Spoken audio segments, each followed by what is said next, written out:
Memang pelaku ini sudah berulang kali. Kami tetap mengejar dan melakukan penyidikan untuk keterlibatan kasus-kasus lain. Tertangkap basah, seorang pelaku tindak kejahatan pencurian sepeda motor diamuk massa pada Minggu, 8/8 kemarin.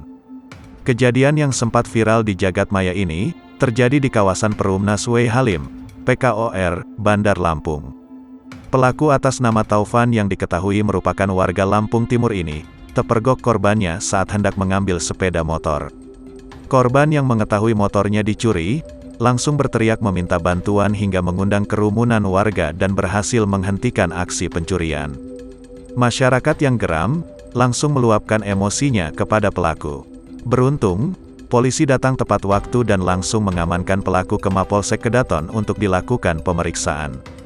Menurut hasil pemeriksaan sementara yang dilakukan, rupanya pelaku sudah sering melakukan aksi pencurian sepeda motor di kawasan Bandar Lampung dan diketahui pula, ia tidak beraksi sendiri, melainkan bersama rekan lainnya yang kini dalam pengejaran polisi.